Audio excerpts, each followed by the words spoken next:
Tout faire des balles rondes aujourd'hui. On va essayer une nouvelle presse d'ailleurs. Si vous regardez là, vous allez me dire, mais punaise, il n'y a rien du tout, pourquoi t'as fauché?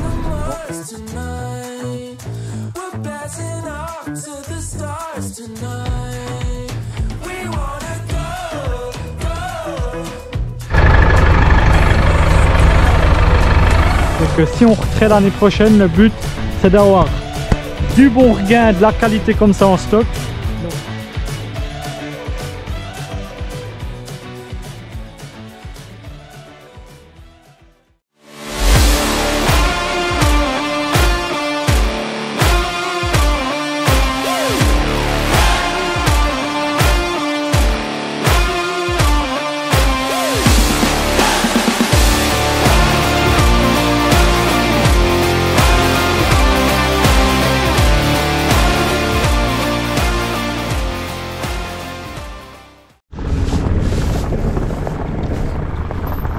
Je ne vous ai pas repris, on est quelques jours, 2 jours après, je crois que je vous ai repris la dernière fois.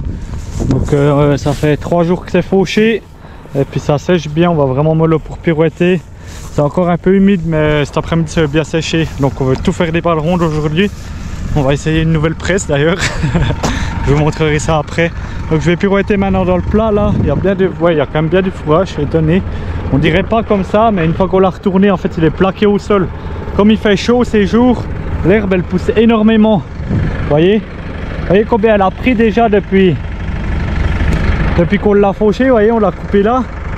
Et puis elle a déjà pris 5 cm. Voyez, donc elle pousse hyper vite. Alors on aurait pu aussi un peu laisser. Et comme le but c'est d'avoir de l'herbe pour les vaches, c'est pour ça qu'on l'a pris assez vite. Puis surtout qu'on peut sécher encore pour faire des balles rondes. Donc ça c'est pas toutes les années comme ça. Donc voilà, bon moi je vais continuer de pirouetter. Et je vous reprends un peu plus tard pour la suite des aventures.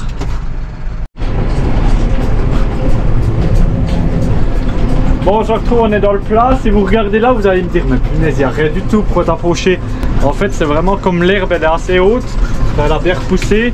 Et puis, le regain, évidemment, il se tasse au bout d'un moment dans l'herbe. Donc, il n'y a pas grand chose avant le passage de la pirouette. Mais après le passage de la pirouette, ça remonte, ça reforme les andins. Puis là, on se dit qu'il y a quand même du fourrage. Donc, je me réjouis de voir combien ça fera de bottes après.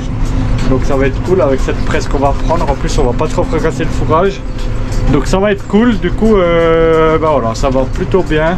Et que votre tracé est cool, il y a la clim, la radio, du coup c'est cool quand même pour ça. Donc voilà, moi je vais finir de pirouetter tout ça, puis après on se reprend. Allez, endainer tout ça, préparer la presse, et puis comme ça on sera pas mal. Allez, à tout à l'heure.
On se retrouve plus tard donc, comme vous pouvez voir, nouvelle presse. Donc je suis en train de botteler l'artificielle là. Donc top qualité. Alors elles sont pas trop serrées, vous allez me dire. Donc c'est la presse à un de mes voisins. Et puis j'ai voulu la prendre parce que vous allez me dire ah mais c'est dommage de botteler du fourrage comme ça. Avec le trèfle c'est hyper cassant et tout ça. Mais je voulais faire des balles rondes tout simplement. Pourquoi? C'est que si on retrait l'année prochaine, le but c'est d'avoir du bon regain, de la qualité comme ça en stock. Donc c'est pour ça que j'ai voulu faire ça.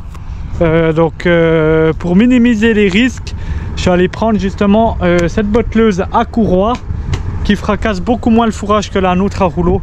Donc j'allais chercher ça à un voisin, puis je les serre pas trop comme le trèfle ici, on sait pas, enfin il est sec mais c'est toujours tellement dur à sécher. Et ben, je les serre pas trop, on peut mettre la main dedans, on va les laisser 2 jours au soleil, puis comme ça sera une marchandise de top qualité. Donc ça c'est bien. Donc il y a bien du fourrage, on a quand même fait quelques bottes là, vous voyez, donc je sais pas, on verra au total, mais du bon regain pour les vaches laitières, ça pourrait être bon. On aura fait pas mal de balles rondes de regain quand même, donc ça c'est cool, c'est tout ce que je pourrais garder pour l'année prochaine. Donc voilà. Donc ouais, j'ai pas fait l'autochargeuse parce que vous compreniez bien que si on fait l'autochargeuse, je les mets en haut du séchoir et pour accéder au foin, eh ben, il faut prendre le regain dessus. Donc ça me fait un peu mal au cœur de fourrager ça à des vaches mères. Donc c'est pour ça que j'essaie de faire des bottes puis les garder pour fourrager ça aux vaches laitières, pour ceux qui se posent la question. Sinon, c'est une Lely Velger RP 445. Donc c'est une machine très polyvalente. Pour le sec, c'est le top du top, avec les courroies ça va bien. Puis même pour le silo, c'est une machine qui sert bien, donc ça c'est cool. Donc avec mon voisin, ben voilà, maintenant on essaie de s'entraider. Donc moi je vais essayer de lui prendre la machine ici pour le sec, puis lui il prendra la nôtre pour faire le silo. Comme ça on a une presse pour le sec puis une presse pour le silo, donc ça c'est cool. Donc on va finir ça ici, il reste un andin, puis après on ira faire encore sous la forêt, il n'y a pas grand chose, puis après on sera pas mal.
Bon, ça reprend quelques semaines après les derniers rushs que vous avez vu dans la vidéo.